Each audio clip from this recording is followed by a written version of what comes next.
What is going on, my beautiful people? Hope you guys are having a beautiful one today. In this video, what we're talking about is showing up complete even when you feel weak.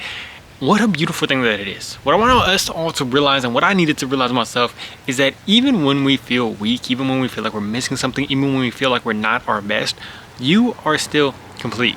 And what that really gives you the power to do is to continue to show up in places and do things that are uncomfortable, even when you don't feel 100%, even when you don't feel like you are going to have all the resources to do that. This is a beautiful thing. And if we have the ability to do this, well, firstly, if we don't have the ability to do this, we're never going to start moving. We're never going to get stuff done. We're never going to move as fast as we could have and place ourselves into those positions that make us uncomfortable unless we feel perfect, which is going to prevent us from continuing to learn over and over and making mistakes every single day, because we have a range of different ways that we are going to show up every single day. And if we are able to do this, this allows us to have that growth mindset, learning and having the ability to place ourselves into situations even when we don't feel perfect. And what that actually is going to do is get us into a deep flow state, because you're not needing to be perfect. Wherever you're doing this, as an athlete, as a student, as a communicator, anything like that, it allows you to get into a flow state because you're like, I don't need to be perfect today. I don't need to know everything. I don't need to have it all down. But I'm going to show up with what I have today, knowing that I am still complete in God, and I'm going to do my best, and I'm going to lean on God's grace. So we have 3 verses for this. The first one is, for your grace is sufficient for me, for your power is made perfect in weakness. In ye we are complete.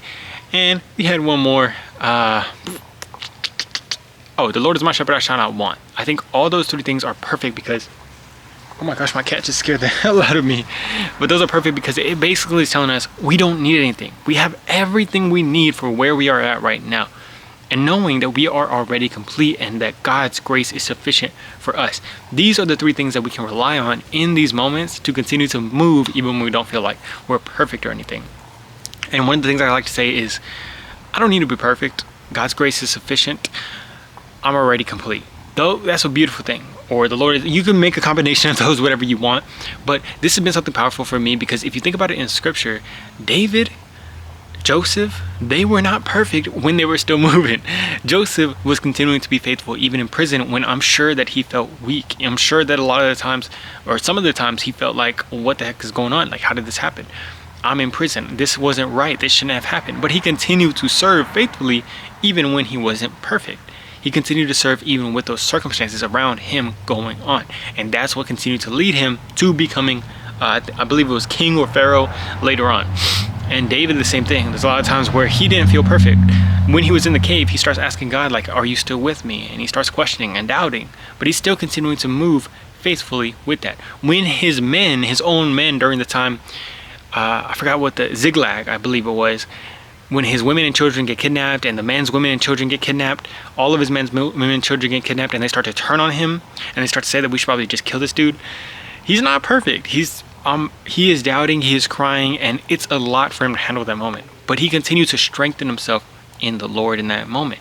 That's continuing to lean on God's grace instead of leaning on our own understanding and leaning on the things that we know or our own strength.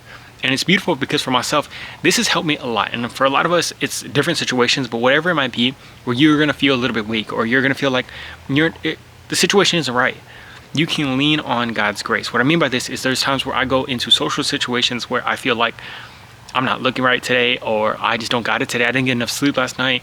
What are people going to think about me? What if I don't have my same energy? What if this isn't right? Blah, blah, blah, blah. But whatever verse helps you the most, taking it into that time, into that moment. Like for me, one of the moments was being able to say, cast all your burdens onto him and he shall sustain you. That one was beautiful. There was this one time I was going to a family gathering with my girlfriend and her family, and it was just like, we didn't get any sleep the night before. We had to drive 3 hours to go over there. I didn't think we could do it. I didn't think I was going to be able to do it. And of course, all these doubts start running in your head. But I had that verse and I leaned on the grace of God, and that allowed me to go into the situation. But also knowing I was already complete. Knowing even when you feel weak, you are already complete still. You're still complete. In those moments where you don't feel your best, you are still complete. However the situation goes, if you're playing in a sport and it doesn't go perfectly, you're still complete. You're still chosen by God. You're still in his hand. He is upholding you. You may fall, but he's not going to let you be cast down, because he's going to uphold you with his right hand. It's a beautiful thing, his righteous hand.